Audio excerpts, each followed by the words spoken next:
Voilà, merci Marie-Rose. maa ngi lay nuyu di nuyu sama collègue yi toog ci table bi di nuyu tamit suñu mbokk journalistes yi fi teew tey nuyu waale sénégalais yi tamit yi nekk fii ci biir Sénégal ak ñi nekk ci bitum réew damay aborder suñu premier thème bi xamante ni mooy le pacte de stabilité boo xamante ne gouvernement ak partenaires sociaux yi ñoo ko signé mais waaye dama bëgg a rappeler tuuti un peu le contexte parce que il faut aussi que ñu xam ci li ñuy waxtaan ni nan lañ ko tërale woon ma fàttali ni que le 1er mai 2025 le Sénégal signé benn pacte entre le gouvernement les travailleurs ak les organisations patronales lu lan moo taxoon ñu signé pacte boobu parce que dañoo gisoon ni Sénégal bi ñu ngi am benn alternance en 2024 en mars 2024 waaye ñëpp xam nañu que 3 ans avant Sénégal nekkoon na ci ay tolof yu bëree bëri ñu dund lu metti fii ci biir Sénégal ñu jàpp ni loolu nag mënatul wéy te Sénégal mënatul dundaat yi mel noonu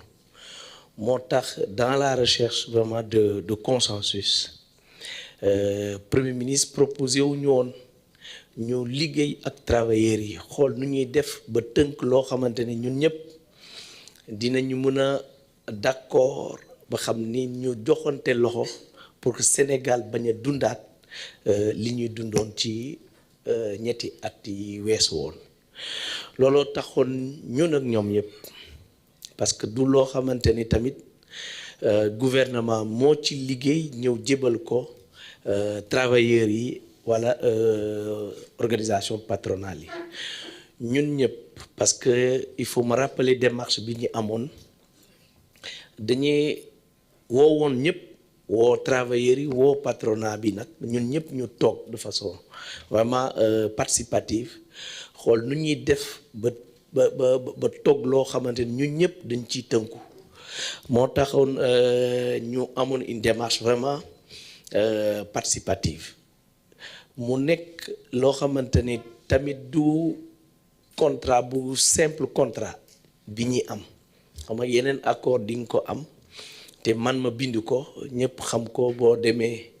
di leb ci banque da ngay ñëw rek ñu jox la benn contrat nga signé doo ci am loolu tubaab da koy woowee un contrat d'adhésion waaye du doon mais lii ñii contrat bi pacte bi du doon nekkul un contrat d'adhésion boo xam ne gouvernement moo ko tënk ñëw jox leen ñu signé ko nekkul tamit un contrat unilatéral boo xamante ni benn partie kese mooy engagé wu loolu je crois que dafay baax ñu rappeler ko waaye contrat bi ñun gouvernement dafa am ay engagement yi mu jël waaye partie syndicale bi dafa am ay engagement yi mu jël patronat bi am ay engagement yi mu jël donc mu nekk li tubaab di wax un contrat synalagmatique donc ñun ñëpp ñoo ci engagé wu toog loo xamante ku nekk dafay am ay engagement yi mu jël bu loolu weesoo dañoo jëlaat ñun ñëpp benn engagement que il faut que ñu toog encore loo xamante ni mooy ay engagement yoo xamante ku nekk si ñun lan yooyu lay jël mu am 13 engagements yoo xamante ñun ñoo ko jëlandoo mu nekk des engagements communs mu am ay engagements yoo xamante ne partie syndicale bi mooy travailleurs yi ñoom la moom lañ jël ak patronat mi am seen engagement mais dinaa ñëwaat si loolu ma ñëw ci engagement yoo xamante ne gouvernement bi moom la jël gouvernement mi dafay am ay engagement yoo xamante ni dafay c'est plutôt lié à l'environnement donc du travail mu am 10 engagements yoo xamante ne gouvernement moo ko jël te mu ñëw di bëgg a améliorer l'environnement donc du travail mu am 15 autres engagements yoo xamante ne ci wàllum économie politique économique et sociale mu am tamit 21 engagements yoo xamante ne gouvernement jël na ko pour xool nu muy def ba saafara liggéey conditions de travail liggéeykat yi mu am 5 yoo xamante ni su ma tasee les 21 engagements yooyu 5 yoo xamante dafa laal éducation mu am 6 engagements pour l'enseignement supérieur am 7 engagements yoo xamante c'est lié au secteur de la santé mu am 2 engagements pour les collectivités territoriales am 3 engagements pour la culture benn engagement pour le secteur du transport yoo xamante ni dañ ko tënk ci conclusion des états généraux mu am engagement donc à exécuter lépp loo xamante ne tënk nañu ko ci conclusion états généraux donc des transports publics mu am 15 aussi engagement yoo xamante c'est lié à l'administration de façon générale administration bi donc looloo nekkoon ay engagement au état boo ko totalisé mu nekk 87 engagements yoo xam ne état jël na ko vis-à-vis donc des syndicats et du patronat waaye les 87 engagements yooyu dañoo ne ñun dinañ ko saafara ci ñetti at yi di ñëw donc mooy fi may wax ak yéen ni ñu ngi am 1 an donc d'exécution de tout cela mu dese ñu encore ñaari at engagement yooyu damay rappeler aussi biñ koy jël dañoo gis ni engagement yooyu mënuñu ko saafara tout de suite nii nuñ ko tëggee il faut que ñu décliner leen en activité yooyu bi ñuy demee ci plan d'action de mise en œuvre du pacte foofu la ñuy définir les activités yoo xam ne war nañ ko mën a mener te loolu suñ ko mener à bien d'ici les 3 ans dinañ mën a saafara engagement les 87 engagements yi état jëloon biñ ko tënkee ci plan d'action bi dañ ko résumer en 50 activités yooyu la ñuy regrouper autour d'un certain nombre donc d'éléments yi ma bëgg a rappeler fii parce que dañ ko regrouper ci ay thématiques dafa am ay engagements yoo ay activités yoo xam ne dafa laal dialogue social waxtaan gi parce que suñu amul confiance entre ñun amul waxtaan entre ñun ak travailleurs yi ak patronat bi donc lépp li ñuy tëggoon donc dafa di daal di yàqu mu am donc des activités yoo xam ne dañ ko war a mener pour gën a ñoŋal dialogue social bi mu am aussi ay activités yoo xam ne dañ ko jagleel le droit du travail et le droit de la sécurité sociale droit du travail mooy lépp loo xamante ni laal na liggéey bi ak liggéeykat bi ñu xool nu ñuy def ba gën a améliorer liggéeykat yi yoo xamante ne ñu ngi fii Sénégal donc mu amoon donc ay dogal yoo xamante ne ñun nag jël nañ ko ba jàpp ni suñ ko dugalee ci suñu corpus du droit du travail dina mën a améliorer donc suñu liggéey bi donc loolu tamit am na loo xamante ne laal na fonction publique bi beneen bi mooy la protection sociale parce que dañoo jàpp ni sénégalais yi bëri ñu ngi yëngu ci secteur informel te boo xoolee secteur informel moo gën a yaatu loo xamante ni mooy concerner les travailleurs te ñooñu yëpp da ngay gis ni amuñu benn protection sociale y a que les travailleurs kese ñoo am protection sociale te boo ko xayma ci pourcentage da ngay gis ni il y a moins de 20% de Sénégalais ñoo nekk ay travailleurs donc plus de 80% ñoom ñu ngi yëngu ci secteur informel donc daanaka 80% des Sénégalais amuñu protection sociale moo taxoon ñu jël ay engagement di gën a yaatal suñu protection sociale bu mu dem ba laal képp koo xamante ni yow yaa ngi yëngu pour sa bopp képp bépp travailleur boo xamante ne nekkul ci liggéey boo xamante ne salaire lañ lay fay nga mun a am protection sociale boo feebaree ñu faj la boo demee ba màgget nga mun am li ñuy wax pension de retraite donc looloo expliqué ñu am ay mesures yoo xam jël nañu ko pour gën a ñoŋal la protection yaatal protection sociale bi mu am yeneen yoo xam ne dafa laal les services publics de façon générale parce que état moom mooy organiser lépp donc dafay am ay réformes yoo xamante ni ñun tamit jël nañu ko donc mooy boo xoolee loolu yëpp da ngay gis ni donc dañ ko décliner def ko ay activités activités yooyu ñu tas ko sur 3 ans yi sur les 3 ans tamit moo tax chaque activité dañuy génnee échéance wax activité bi telle année lañ koy def telle période teg ci budget ba pare teg ci ay responsabilités donc c'est fait de façon très professionnelle en accord avec toutes les parties prenantes ñëpp xam ni que képp si ñun lii la war a def moo tax mu nekk lu am solo démarche bu scientifique la ñu amoon noonu lañ ko dégager waaye suñu ñëwee loolu weesoo bëgg naa ñëw léegi ci li gouvernement jot a def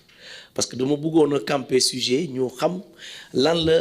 la ñuy def nan lañu toggee woon plan de pacte bi waaye léegi bëgg a ñëw ci mise en œuvre bi mais mise en œuvre bi dinaa mën a wax ci loo xamante ne gouvernement moom la def xëy na bu journalistes yi amee jot tamit dinañ mën a poser question patronat ñu wax leen ñoom lan la ñuy def ci engagement yoo xamante ni ñoom jël nañ ko peut-être travailleurs yi tamit wax ci engagement yi ñu jëloon lan lañ ci jot a def waaye man dinaa limité ci ay engagement yoo xam gouvernement jël na ko te lan la jot a def ci première année bi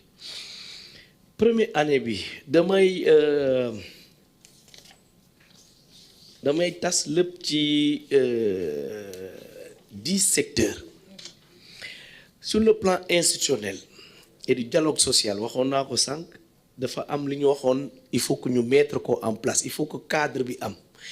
mu am des organes de gouvernance ñu mettre en place 2 organes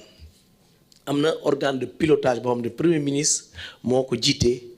te instant ni jot na def ñaari réunion ak comité de pilotage boobu mu am aussi le comité technique boo xam ne man mi maa ko jiite mooy suivre lépp loo xamante ne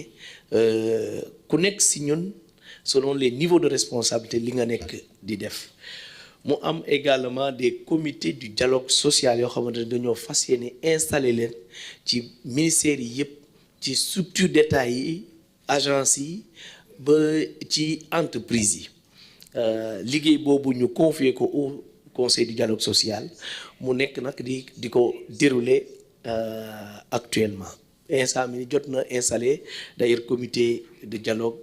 ci ministères yi bëri déjà te ñëpp xam nañ ni que instance yooyu ñu ngi fonctionner correctement sur le plan juridique ci wàllumu droit dañoo jot a signé décret yi bëri am na beneen ñaari décret yoo xam ne laal na la situation des décisionnaires ñu état signé ko parce que dañoo jàppoon ni am na benn injustice boo xamante ne dañ ko waa décisionnaires yi ñu ngi koy dund mooy les agents fonctionnaires du secteur de l'éducation te boo xoolee ci yooyu yëpp am na loo xamante ne lenteur administrative moo ko indi woon yeneen yi du lenteur administrative waaye nuñ ko tëggee dañ leen a défavoriser par rapport à leurs collègues fonctionnaires moo taxoon état jël engagement corriger loolu ñu jël ci ñaari décret mu ñëw saafara loolu waaye ci domaine boobu dem nañ ba gis ni la question de façon globale mënuñu ko tënk ci ñaari décret yu parce que décret yooyu c'est des décrets statutaires loo xam dafay laal seen carrière waaye yeneen question yoo xam dafa laal retraite laal protection sociale ci yeneen texte la donc moo tax ñu renvoyer ñaari ponk yooyu ci yeneen texte yoo xam ne dinañ ko laal waaye lépp loo xamante ne laal na carrière wu agent décisionnaire gouvernement jot na ko saafara mu am aussi beneen décret bi ñu signé mu nekk ci domaine santé parce que bi ñu relever le niveau de recrutement des sages-femmes ak des infirmiers dañoo dem ba am parce que amoon na déjà des techniciens supérieurs yoo xam ne ñoo ñooy former sax sages-femmes yooyu ak infirmiers mais bi ñu relever niveau donc les infirmiers se sont retrouvés ak hiérarchie boo xam moo ëpp sa seen formateur moo taxoon ñu engagé une réforme parce que il faut que ñu laalaat texte bi pour ñu mun leen a reclasser les techniciens supérieurs ñu am texte boo xamante ni gouvernement bi jël na ko pour reclasser tous les techniciens supérieurs à la hiérarchie A3 mu am ñaari textes yoo xam ne ci fan yi rek lañ ko adopté mooy les projets de code du travail ak le code de la sécurité sociale gouvernement tamit adopté na ko en conseil des ministres ñu jàpp ni ci fan yi néew dinañ ko yóbbu assemblée pour ñu voter ko am na tamit ay travaux yoo xamante ne engagé nañ ko dans le cadre de la réforme du statut général des fonctionnaires loolu mooy texte boo xam moo tënk liggéeykatu état yi ñoo xamante ne état la ñu liggéeyal dafa am texte bi leen tënk waaye texte boobu ñu ngi koy tëgg en 1961 ci jamono Senghor texte boobu dem nañu bëgg daanaka ba gis ni texte boobu dafa obsolète dépassé nañ ko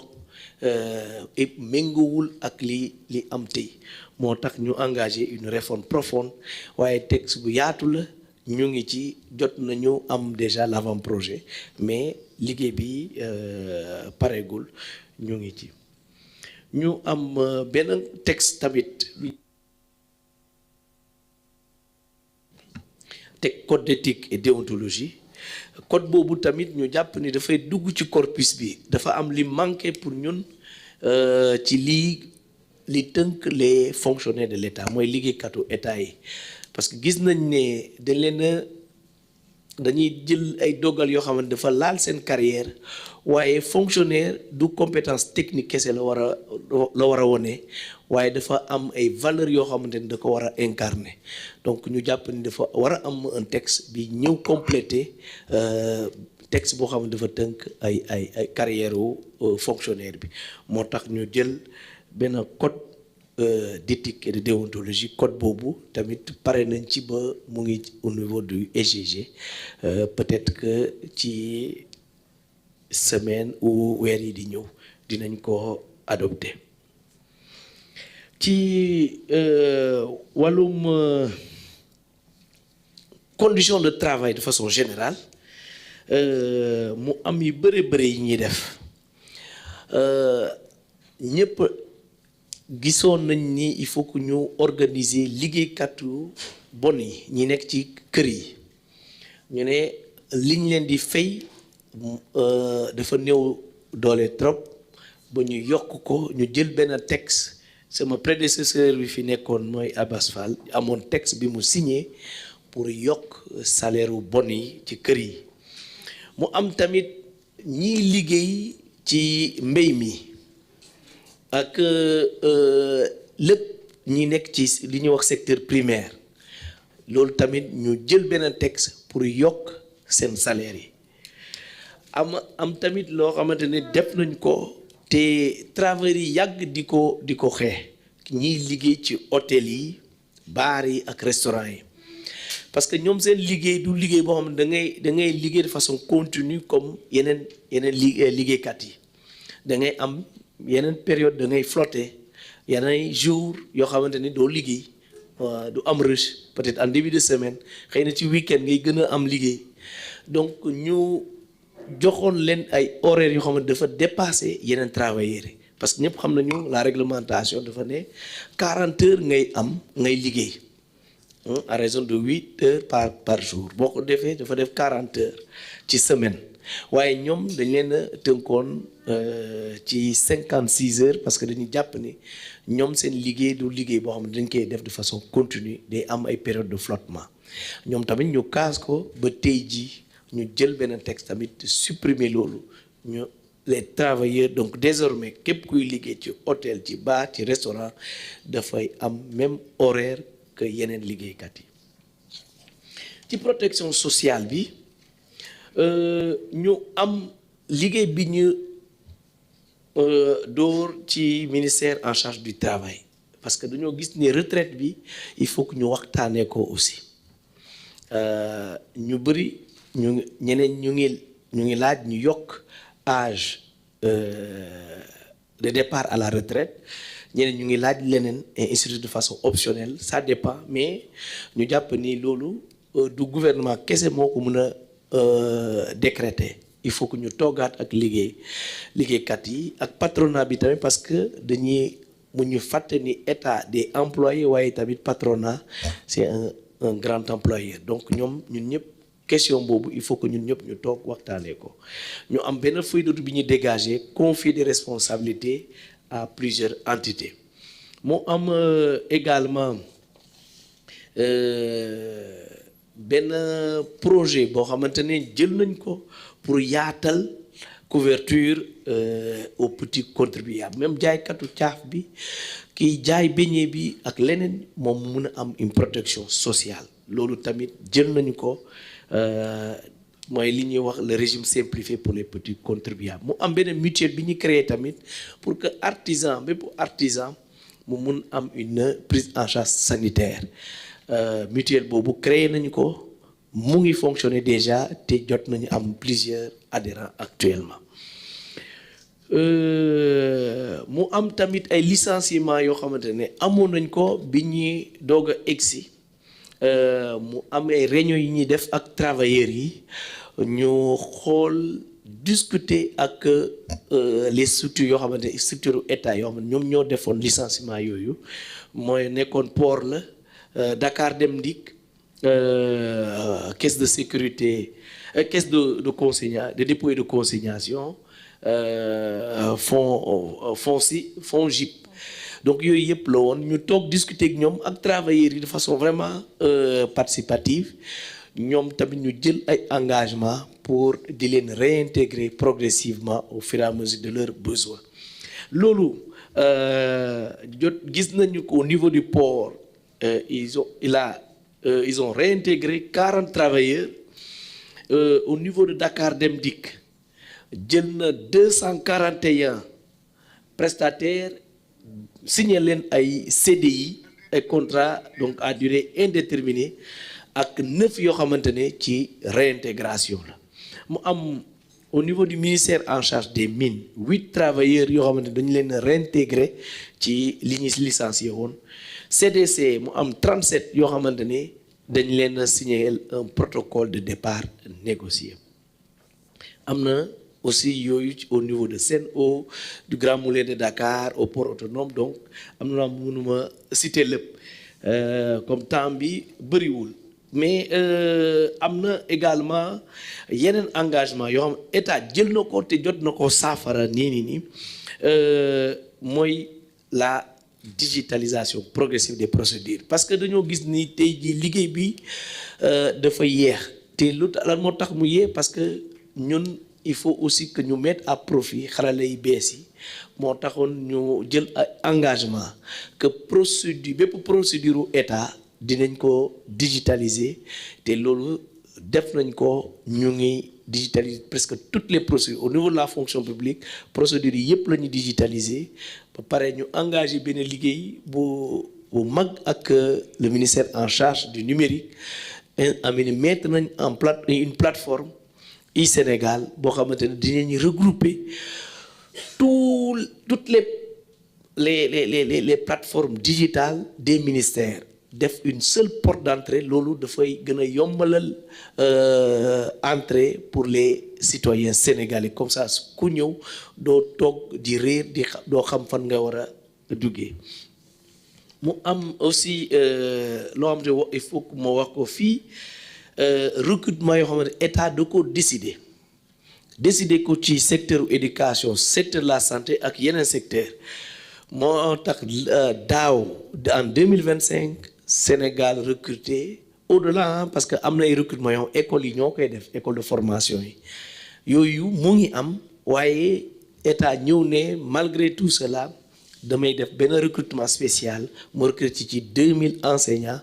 pour mun a combler le gap yoo xamante am na def na ko daaw ren tamit mu décider recruter 2527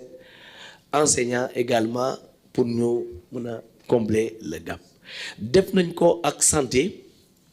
ren gi dinañu recruter 2500 agents donc de santé donc xëy na ministre bi dina ñëw ci nuñ ko répartir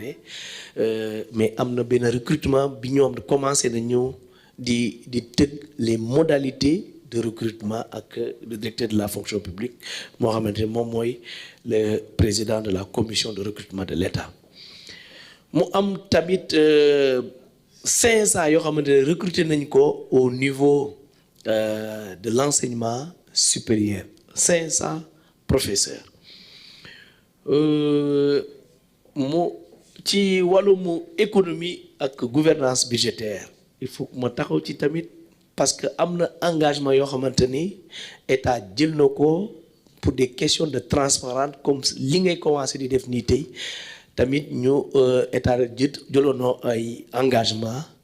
et ministère des finances dafay publier li ñuy wax les rapports d'exécution budgétaire de façon régulière ñëpp boo duggee seen site da ngay fekk les situations d'exécution budgétaire mu nekk loo xamante ni Sénégalais yàgg nañ di ko jooy di ko réclamer donc léegi loolu nag nekk na dëgg tey mu am une dette aussi dette intérieure bu bëri boo xam ne fekk nañ ko fii ñun tamit ñu jël ay engagement ne dinañ ko régulariser au fur et à mesure ci diggante un an bi daaw dans la loi de finances rectificative bu 2025 dugal nañ ci 500 milliards pour fay dette intérieure bi ren gi ci premier trimestre bi may wax ak yow dugal nañ ci 300 milliards ce qui fait que ci un an d'exécution du PAC Sénégal fay na ci 800 milliards de dette intérieure mu am tamit ay réformes yoo xamante ne engagé nañu ko mooy le code général des impôts ñu ngi ci pareguñ ci mais loolu engagé nañ ko ñu ngi ci la politique nationale de l'emploi le ministre en charge donc de la formation professionnelle et de l'emploi moom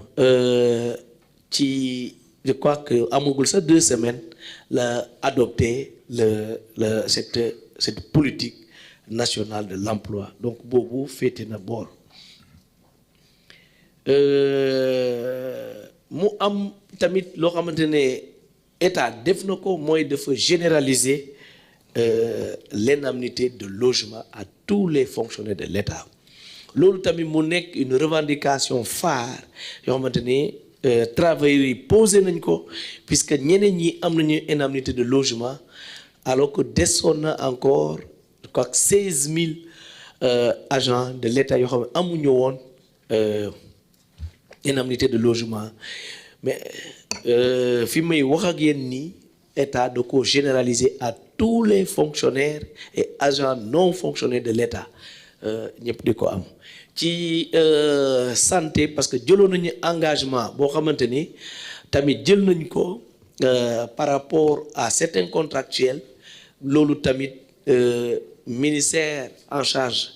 de la santé xëy na moom dina ci ñëw léegi gën a yaatal def na ci liggéey bu mucc ayib on a répertorié la population concernée évaluer l'impact budgétaire te bind benn bataaxal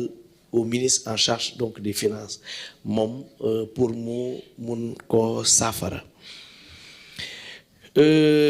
mu am tamit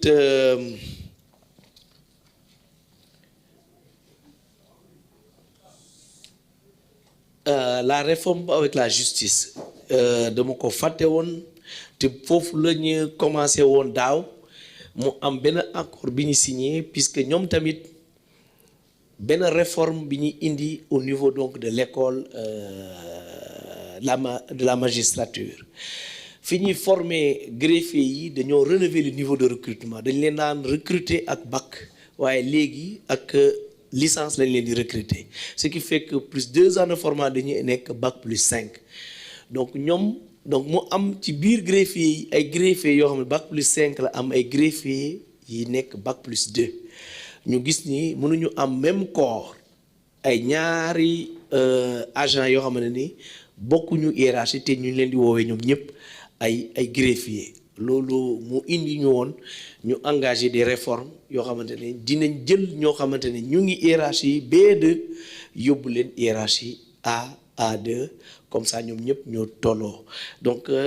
am nañu accord bi ñu signé ak ñoom tamit ñu ngi def formation daa mel ni daanaka ñu ngi presque à la fin suñu paree jël nañu ay matuwaay yëpp pour que suñu paree rek ñu mun leen a reclasser donc su ma waxee loolu yëpp xëy na mënuñu citer lépp nag madame le ministre mais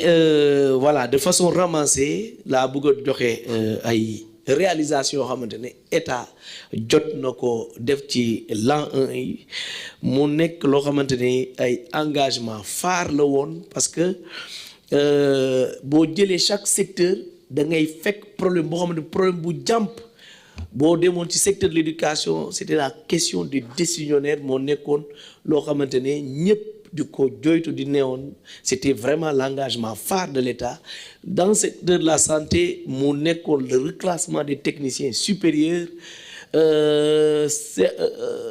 pour la justice mu nekkoon aussi le reclassement donc des élèves greffiers donc yooyu yëpp mu nekkoon des engagements phares yoo xam gouvernement jël na ko te amini gouvernement jot na ko saafara li may wax nag globalement foofu laay daanale c'est que mun nañ ne pacte bi mu ngi dox am na loo xamante ni nag gouvernement def na ko ñu ngi jëloon engagement sur les 3 ans ci les premières années ñëpp xam nañ ni gouvernement jot na def ay jéego yu bëree bëri pacte bi mu ngi dox tension yi mënuñoo ne jeex na tension nag mu ngi am waaye ñun comme suñu rôle boo xamante ne moom la ñuy am le dialogue social et l'apaisement du climat social ñu ngi koy def chaque jour ak travailleurs yi ak patronat yi te jot nañu fay ay conflits collectifs yi bëree bëri gis nañu ci secteur des collectivités territoriales grève bi ñu defoon ñu fekk ko fi mu nekk grève bu métti de plus de 2 ans jot nañ trouver accord et on a mis fin donc à ce conflit-là. Secteur de la justice on a mis fin également à un conflit bu métti bi ñu fi fekk tamit yàlla def na ni jot nañ ko saafarate am nañu dal léegi ci secteur de la santé am nañ ko tamit ak tey jii ak éducation boo xamante ne ci fan yi néew yi la ñu signé benn protocole d'accord ak ñoom santé tamit s'il y a des négociations sont en cours te jàpp nañu ci fan yi ñëw dinañ mën a signer benn accord xëy na ak ñoom parce que suñu déggoo ci waxtaan gi mais waxtaan yi tàmbali na depuis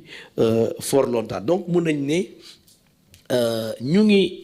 ngi contenir en tout cas conflit yoo xamante ne conflit yu ñuy noté waaye am na loo xam ne il faut que ma rappeler ko nag parce que engagement yi du engagement état kese état amoon na ci pacte bi nag ay engagement yi mu jël waaye tamit am na ay engagement yoo travailleurs yi jël nañu ko patronat bi am ay engagement yi mu jël te pour rappel ay engagement yoo xam ne travailleurs yi jël nañ ko ensemble dañuy newoon il faut que ñun ñëpp ñu tënku sur la situation de départ du Sénégal ñëpp xam nañu fi réew mi toll fan lañ ko fekk ak bor bi fan la toll ci Sénégal ak lu ñuy dikkee moo tax loolu yëpp dañ ko tëngoon mu am un engagement fort boo xamante ne syndicat yi dañ ko jëloon te ne ñoom dinañu considérer la situation de l'État mu am tamit loo xamante ni ñoom tamit engagement bi ñu jëloon mooy dañuy observer une trêve sociale de 3 ans loolu yëpp bokk na ci seen engagement dafay baax nag ñu rappeler ay engagement de l'État bu ko deful mais dafay baax tamit ñu rappeler parti yëpp puisque waxoon naa sànq ce n'est pas un contrat d'adhésion boo xamante ni keneen moo bind ñun ñëpp ñoo jëloon ay engagement képp kenn si ñun dafay jël engagement ne lii mën naa ko def donc ma jàpp ni pour ñu conserver en tout cas cette stabilité pour ñu mun tabax Sénégal bi ñu bëgg